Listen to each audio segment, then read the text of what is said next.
Selamat pagi dan salam sejahtera kepada yang terhormat Bapak Ibu dosen, penguji ujian kinerja.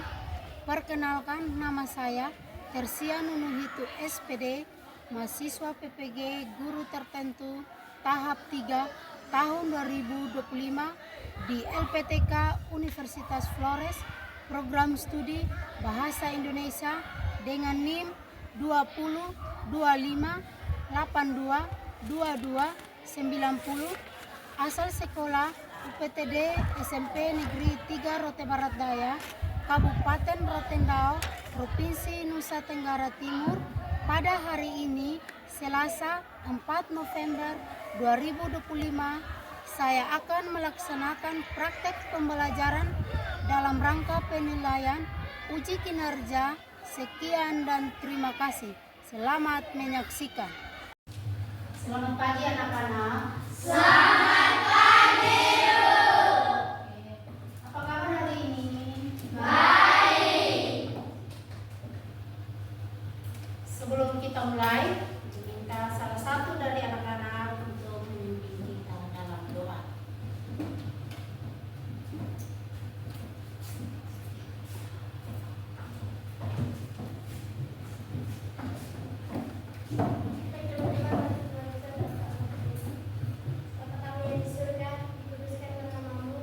Dengar nama ya. Aisyah. Ada deh, Bu. Ambuna. Oke, semua hadir? Hadir. Kita kasih tepuk tangan dulu.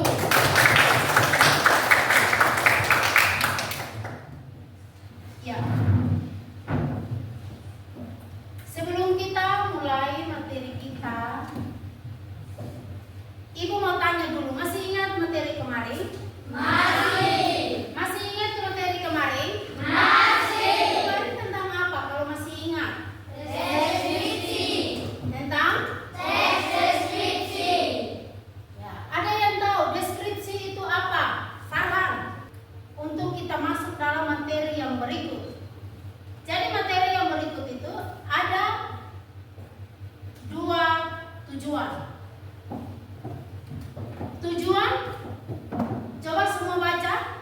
Mengenal dan mengidentifikasi unsur puisi rakyat dan menyampaikan nasihat dalam puisi rakyat. Oke. Jadi dalam tujuan puisi rakyat itu, tujuan yang pertama untuk kita mencapai materi yang kita harus pahami itu ada dua. Yang pertama, Peserta ini dapat membedakan unsur-unsur puisi rakyat. coba ulang yang pertama. Peserta ini dapat membedakan unsur-unsur puisi rakyat. Oke, itu yang pertama. Yang kedua, Peserta ini dapat memahami jenis-jenis puisi rakyat yang dibacakan dengan bahasa seperti bait, baris, sukara, kalimat, dan istiqsa. oke, kita kasih anak dari tujuan mengenal, mengidentifikasi unsur puisi rakyat itu ada dua. Jadi kita harus fokus pada tujuan supaya kita mendapatkan materi yang bagus, yang baik. Oke. Dan sebelum kita masuk dalam materi selanjutnya, kita harus brief speaking. Oke.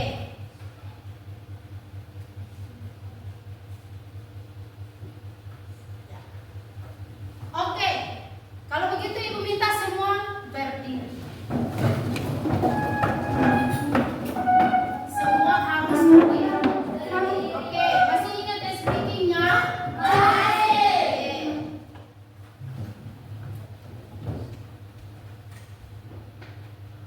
Ya.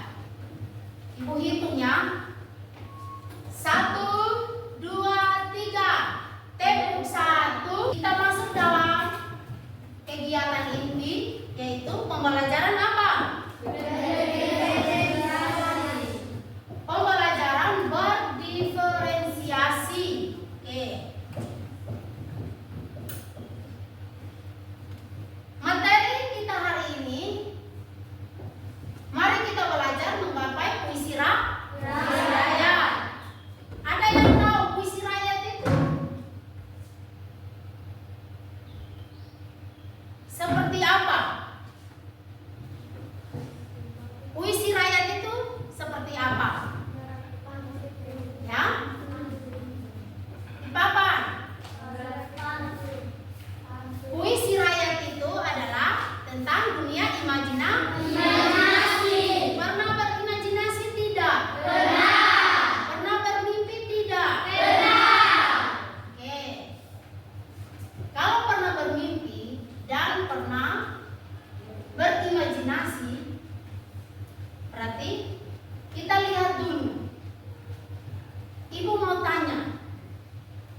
harus mengenal unsur.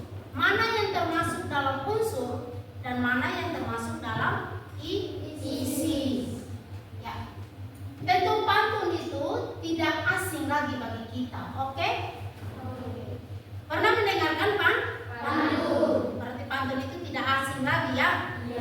Kita bisa berpantun di dalam kelas, kita bisa berpantun di luar kelas. Nah di sini pantun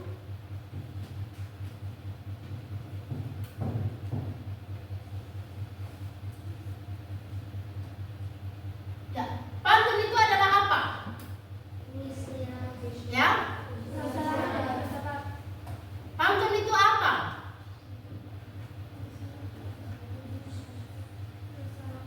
Aisyah? Prosa lama dan prosa lama dan prosa baru. Terus pantun itu sebagai media apa? Untuk menghibur pembaca atau memberi sebuah nasihat. Nah dari puisi rakyat di atas atau puisi rakyat itu adalah kita harus mengenal tiga jenis unsur. Atau tiga jenis unsur itu kita akan lihat lagi tentang unsur-unsur apa yang termasuk di dalam ketiga pantun itu. Ada jenis dan ada unsur. Terus yang pertama di situ adalah jenis. Jenis, tiga jenis yang kalian tahu dalam puisi rakyat. Yang pertama pantun. Yang kedua gurita. Yang ketiga mantra. Oke. Ada yang tahu pantun itu apa? Ya. Pantun itu adalah prosa lama atau prosa baru.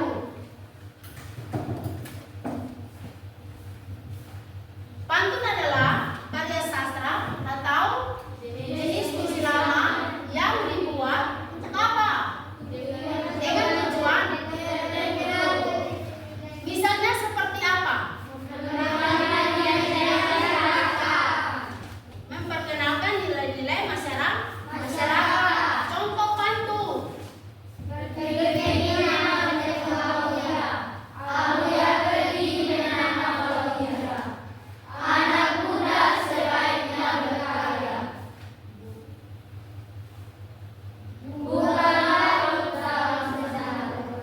Coba ulang baca pantunnya. 1, 2, 3.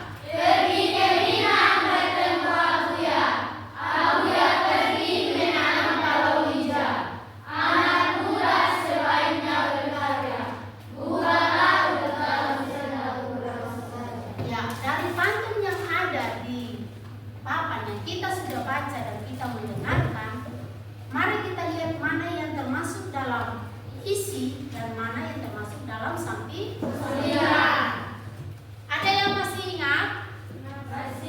Ada yang masih ingat? Kalau kita lihat contoh pantunnya di papan yang Ibu tampilkan, pergi ke Minang bertemu dengan Abuya. Abuya pergi menanam palawija. Anak muda sebaiknya bukan larut dalam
atas 4 baris kali 5. Dan baris kedua pertama disebut dengan sampiran. Baris kedua itu disebut dengan isi. Terus yang kedua, unsur yang kedua yaitu pantun terdiri atas 8 sampai 12 suku kata. Yang ketiga, rima pada akhir pantun yaitu apa? Oke. Ya. Kita ke jenis yang kedua yaitu apa? Gurindam. Oke. Ada yang tahu gurindam? Gurindam. Ada yang tahu? Angel, gurindam itu apa?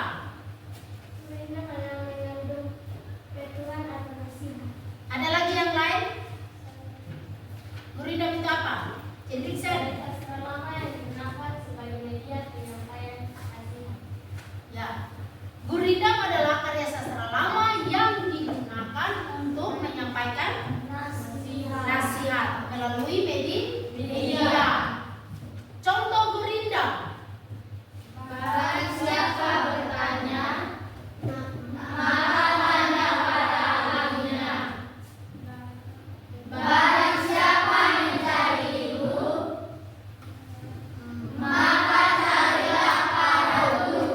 Oke, kita ulang sama-sama ya. Gurindam adalah karya sastra lama yang digunakan sebagai media penyampaian nasihat. Nah, dalam gurindam kita lihat contoh gurindam yang ada di papan. Barang siapa? Barang siapa kenapa? Bertanya. Bertanyalah kepada siapa? Ahlinya. Terus barang siapa mencari Ilmu. maka carilah pada para Guru. Coba baca ulang. 1, 2, 3. Barang siapa bertanya, maka tanya pada ahlinya. Barang siapa mencari ilmu, maka carilah pada guru. Kita kasih tepuk tangan. Oke, gurindam terdapat 3 jenis. Ada 3 jenis yang terdapat dalam gurindam. Yang pertama, unsur yang pertama yang terdapat dalam gurindam. Yang pertama apa? Setiap baik terdiri atas 2 hari. Setiap baik. Terdiri atas 2 hari. Terus yang kedua, Tiap baik terdiri atas 8 sampai 15 suku kata. terus yang ketiga, Sedangkan pertama disebut syarat, sedangkan kedua disebut jawaban. unsur yang keempat. Tiap baik menentukan guna kata. Memiliki rima a. Coba baca ulang dari unsur pertama sampai unsur yang kelima. Yang satu, Setiap baik terdiri atas 2 hari.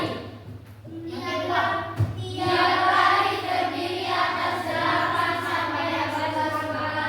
yang ketiga, Hari pertama disebut syarat, sedangkan hari kedua disebut jawaban. terus Tiap baik menentukan guna kata. yang terakhir. Memiliki rima a. Ya, dari unsur-unsur yang ada, kita harus tahu mana yang termasuk di dalam bait dan mana yang termasuk di dalam lari. Nah, kita perhatikan gurindam yang ada di papan. Sudah lihat semua? Sudah. Gurindam yang ada di papan, kita harus tahu mana yang termasuk di dalam isi dan mana yang termasuk di dalam sampiran. Oke, barang siapa bertanya pada barang siapa bertanya Maka tanya pada ahlinya. barang siapa mencari Ilmu, maka carilah pada guru. coba ulang 1, 2, 3. Barang siapa bertanya, maka tanya pada ahlinya. Barang siapa mencari ilmu, maka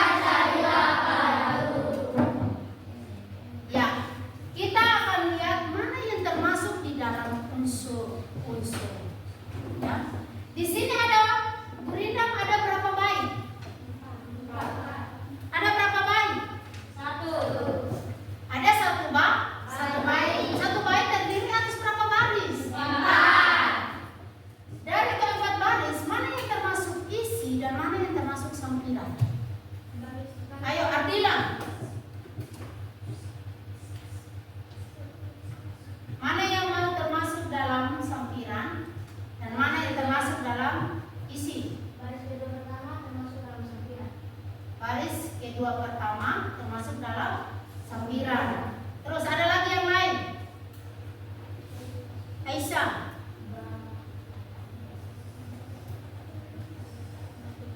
Baris ketiga dan keempat adalah Ya. Jadi dari gurindam yang ada di papan, baris pertama dan kedua termasuk dalam isi. Terus baris kedua, ketiga dan keempat termasuk dalam apa? Sampiran. Oke. Itulah tujuan dari gurindam dan 3 jenis yang kita ambil.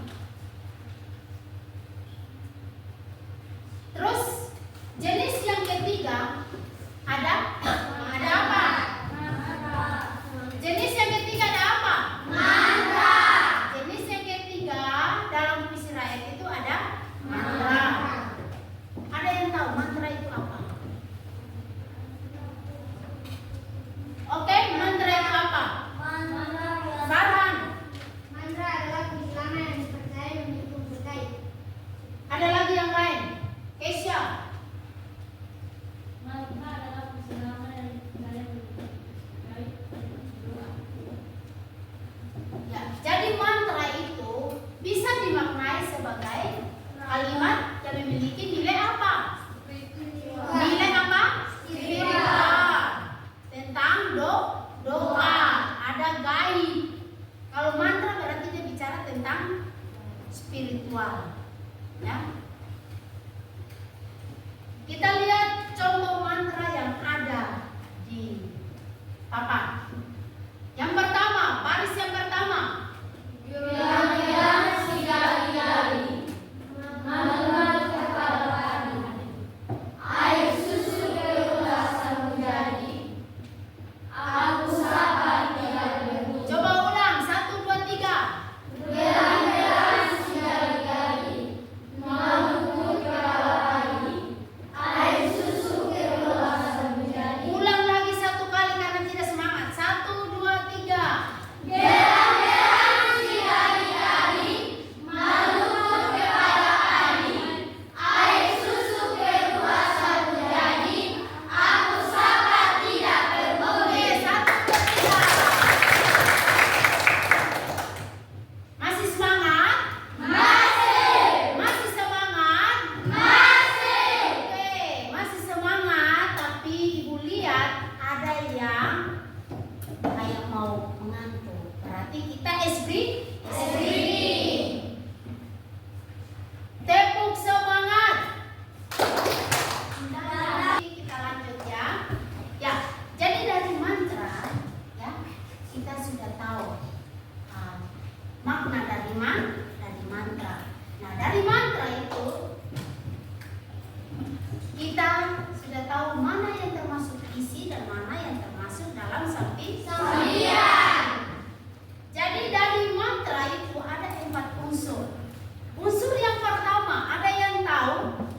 Kira-kira serangkaian kalimat yang berima, Terus yang kedua, dengungan yang manis, yang ketiga, mengandung perintah dan berbuat, yang terakhir. menghentikan keindahan bunyi. Coba 1 kali lagi. Yang pertama, Terdiri atas serangkaian kalimat yang berima, terus yang berikut. berhubungan dengan manis, Yang ketiga, mengandung perintah dan keraguan, yang keempat.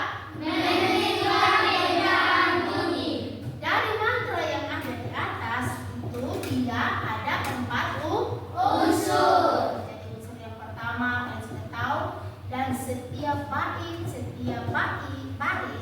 setiap mantra atau puisi itu dia mengandung 4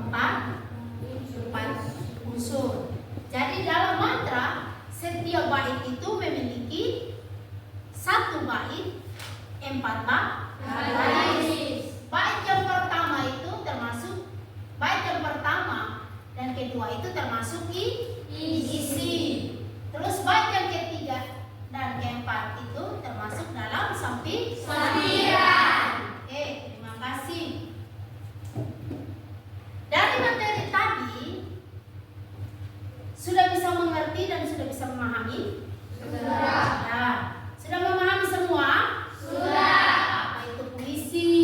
tujuan dari puisi. Kalau sudah mengerti dan memahami, kita akan buat kelompok. Kelompok 1 ada 4 kelompok. Jadi kalau satu kelompok itu terdiri atas 5. Oke. Kalau begitu Ibu minta bentuk kelompok. Kelompoknya dibuat, terus Ibu bagikan LKPD dan kerjakan.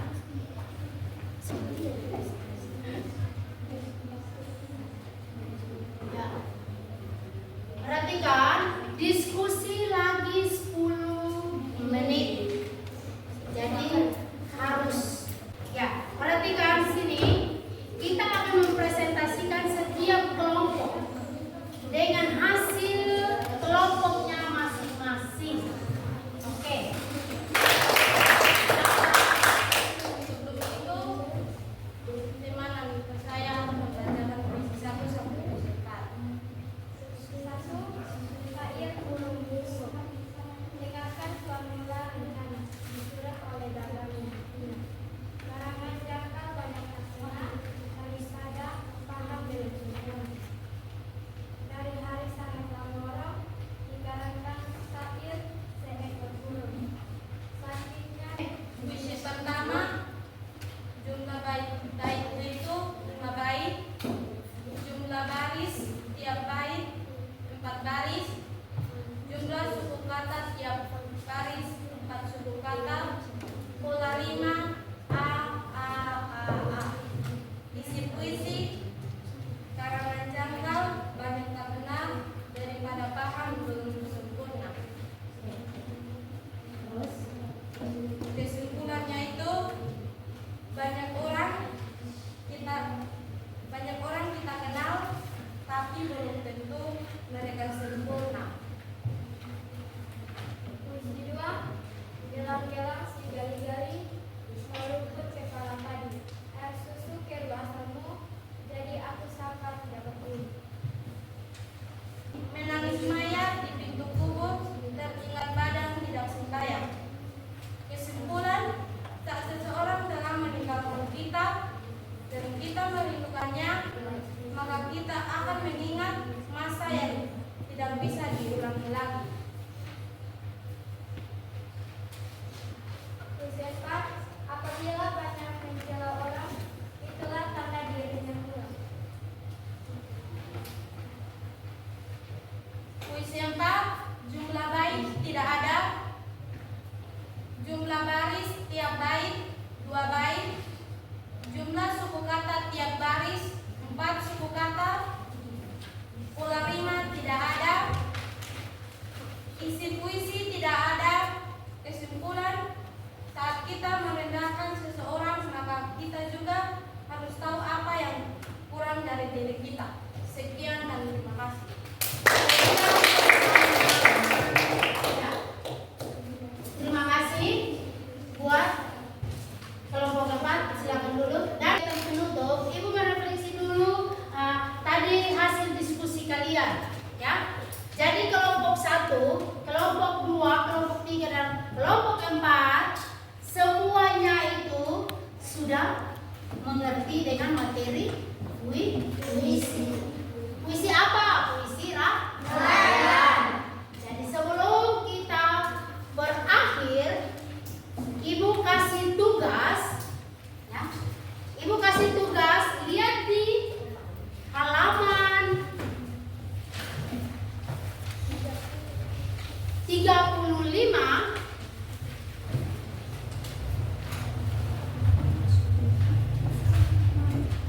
Kalian kerjakan tugas yang ada di halaman 35 tentang puisi. Di halaman 35 sudah lihat semua? Di situ tugas itu kalian kerjakan di rumah menjadi PR. Jadi tugasnya di situ kalian menulis puisi, menulis satu puisi, terus tentukan dia dia